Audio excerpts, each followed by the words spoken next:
Okay, we're at the home of Cory in Grover Linville in Hurricane, West Virginia.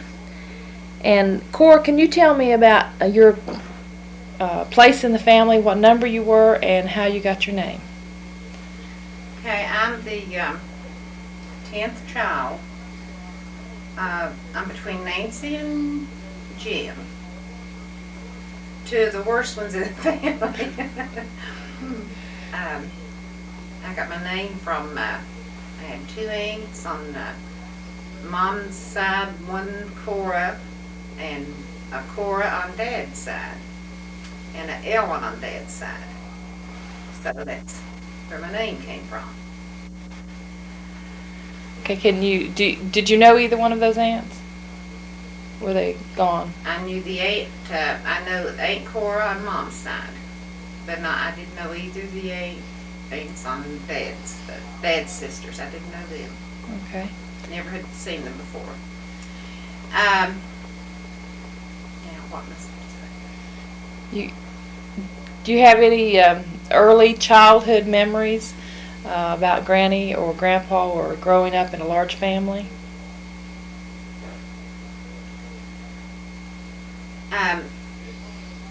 All of my memories, all my family is fond memories. Of course, they wasn't at that time, but now they are. The fondest memories I know would be I hated to go to the field. I hated that. But then after we would get there, about 11 o'clock, especially after everything came in, like the watermelons and tomatoes and all that, Dad would tell Jim to go get us a watermelon. And we would sit down and eat that. We'd take our salt with us. And we would sit there and eat that big watermelon. And we'd laugh and talk. And then we'd have to go back to work. And so later on in the afternoon, Jim would say, "Cory, go ask Daddy, can we get us a tomato and sit down a while and rest?" So we'd get us a tomato, never wash it, just go ahead and wipe it off and eat it with that salt. And which you would. I would go ask him, and he would let us do it if I'd ask him. And then I can remember Nancy. Nancy was, Jim and I were good friends, the best of friends when we were kids. Nancy was a friend, but she was yet the third one. And we were a little bit mean to Nancy. But after we grew older, I learned that she was a good friend to me and my best sister. But Jim watched out for us. We did everything Jim told us to do to protect us. And we played in the alley. That was my fondest memories of my childhood, of playing marbles. And of course Jim, we always kept 2,000 to 3,000 marbles. And when we played, Mom would always tell us, "Don't play for keeps. You don't do this. That's gambling." And that's wrong. But then I'd say to Jim, "Well, why do we play if we can't keep the marbles?" And Jim would say, "Oh, come on, Cory, let's go play." So, but he wouldn't, if the boys wouldn't let me play, he wouldn't play. So they would consent for me to play with them. And because I was one of the best shots. And of course Jim knew that too. And but in the alley of us playing, and then another fond memory I have, is going swimming in the dark hole. That really and truly, when we would come from the field, that would be our bath and swimming, because we didn't. That's all we knew. And Dad, I can remember Dad. It wasn't too often, maybe a couple, 3 times a week. Dad would go swimming with us, and he was the one that taught me how to swim.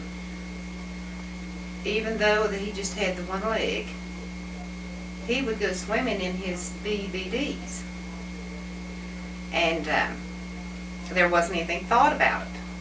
Of course, when they got wet, you could see through them, and he stayed under the water. But he would go and sit on this big rock, and I would swim to him. And I can remember him catching me for me to come on and don't go under. And but we couldn't stay. But an hour was a long swim for us, and we had to get out of that water. But that is my fondest memory of Dad and growing up. The dark hole was real clean then, wasn't The it? dark hole was as clean as a pool. The pool nowadays outside. Mom, as I can remember, Mom, she always was in the house working, cooking. She took care of us. She was our protector. Anything we needed or wanted, we went to Mom. It was always telling us to be good, be good. You don't do this. That's been instilled in my mind. You don't live like these people do over here, or even though that you don't have material things, you keep your character, and you don't talk to people mean. And this is the way she, every day of her life, she didn't.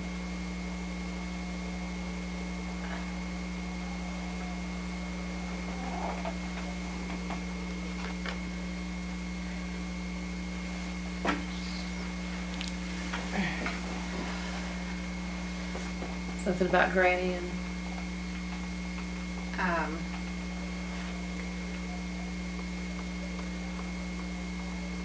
I can remember when she always fixed us good breakfast. We always had to eat a good breakfast before we went to school. And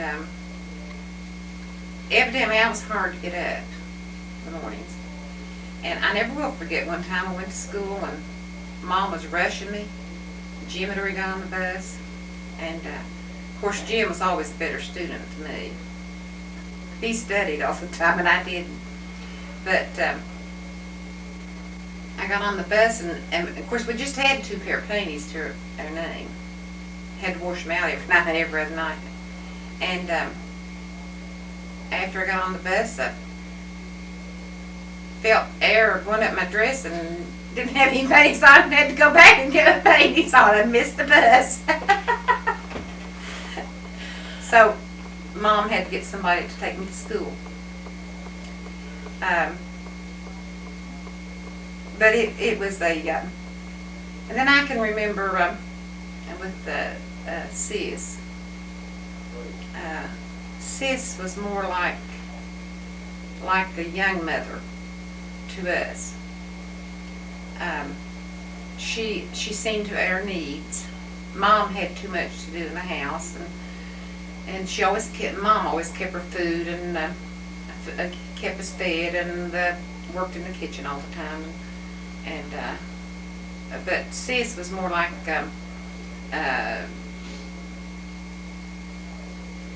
to see to our needs, to be sociable and all. And she always made sure we went to church, young people's meeting, and all of this. But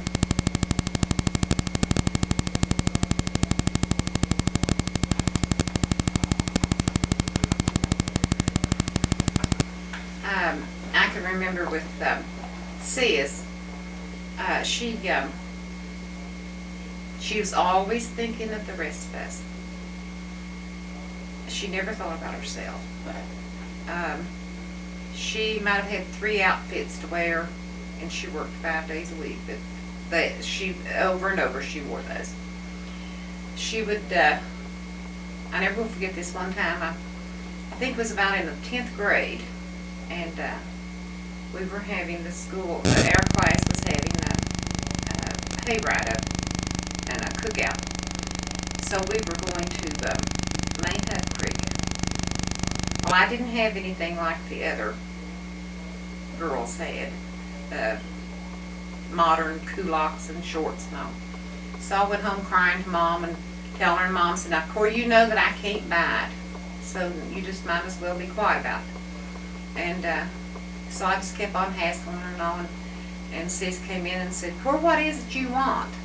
And I told her about it, and she said, "Well, if you'll be quiet and just wait until tomorrow, I'll see if I can get it for you."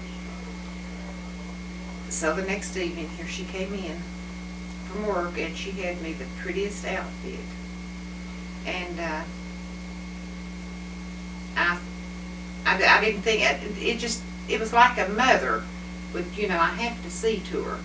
And so I put that outfit on, and it just fit me, and I was the proudest thing of that. And she even let me have her car. And I didn't have the operator's card to drive it. And took 6 girls to this cookout. Got back about 10 o'clock that night. She didn't say a word. Of course, I knew to be careful. I knew to be very careful with her. But this is the way she was about every one of them. And everybody. She treated the poorest as if they were the richest, or whatever. That she was just an all-around person. I can't remember much about DeWitt and Frank.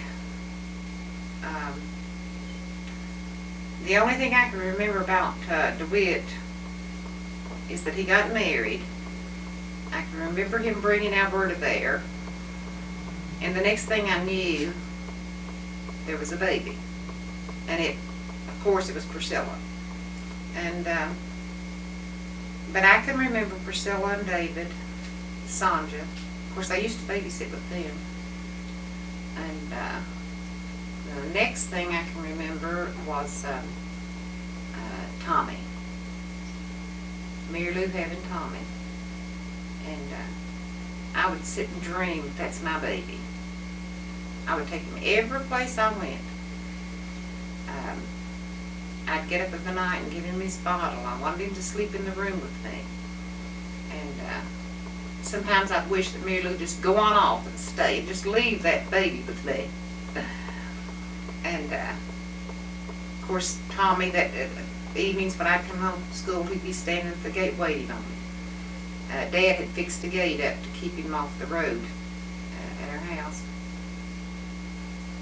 And of course, Larry was a little bit older than Tommy, but Tommy was my baby. Larry was my brother, and Tommy was my baby. So, and I never got over that child.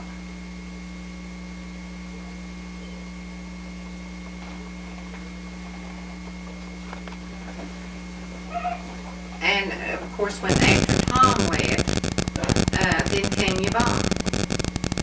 And that Yvonne, more or less, she kind of filled in for Tommy. And I got to love her so good. And she was one of the prettiest little girls.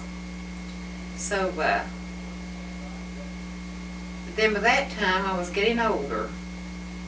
And of course, I was getting wanted looking at boys. Boys were looking at me. So these little children kind of moved out from under me. But how'd you meet Grover? Then I met Grover. It was by accident. But um, Winnie Wells and Grover were together. And we had gone to this little restaurant all the time, that the little Yellowbird restaurant. We always spent our evenings with other girls up there and drank Cokes and all. And so we would go to the movies. Of course, Mom and Dad didn't know this. There was Nancy and Ruth Wells and Judy Wells and myself, and we would tell Mom and Dad we were going to the Yellowbird. Well, we would go to the Yellowbird, but we would get someone then to take us to Man to go to the movies. And so it so happened one evening, Grover and Winnie Wells were together, and we asked Winnie to take us to Man. And that's where I met Grover.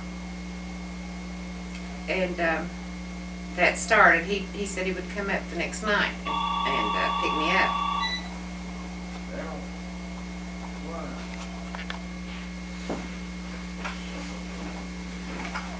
And so Grover came up the next night,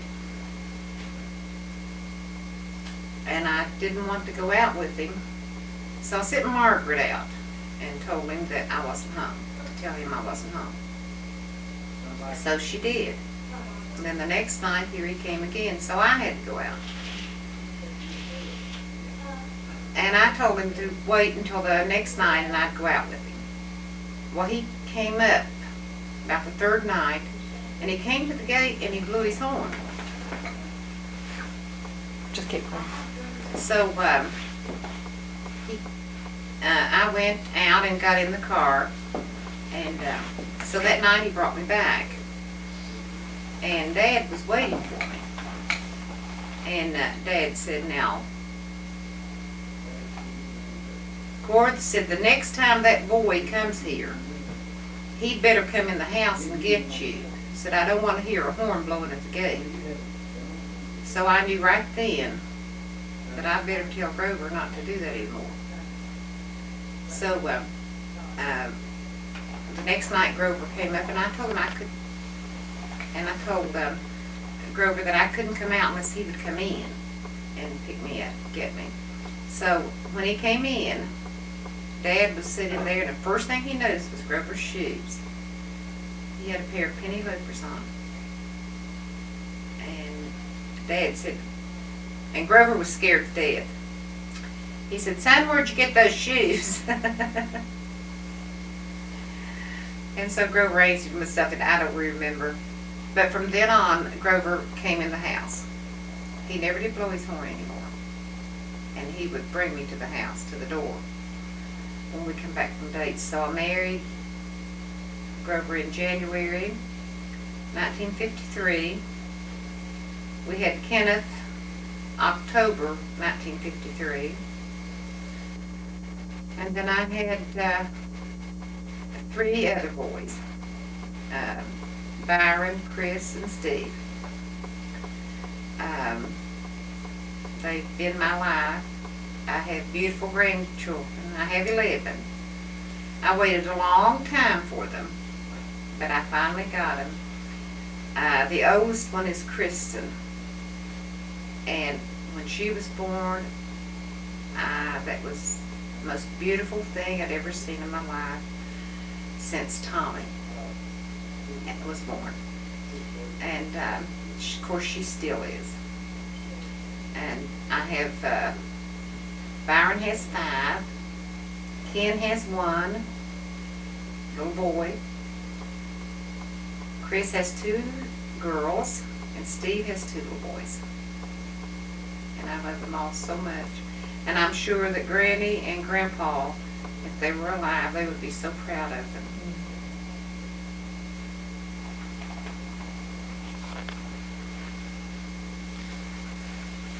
With all of my boys, Dad went to the hospital with me every time I had a baby. And I can remember when I was pregnant with Stephen, Grover worked the third shift, and he would not let me stay at my house for myself the last couple months. So I had to get every night I had to get those 3 boys ready and take them to Mom's, get their school clothes ready and all, because Dad wouldn't hear of me staying. Dad would not hear of me staying at the house with myself when I was pregnant with Stephen. So this one night, during the last of my term, it was on a Sunday night, and I went down, and I kept feeling funny. We all went to bed, and I was feeling funny. Well, I was getting up and going to the bathroom, but Dad and Mom could hear me. But I didn't think they could hear me. I didn't even think about it.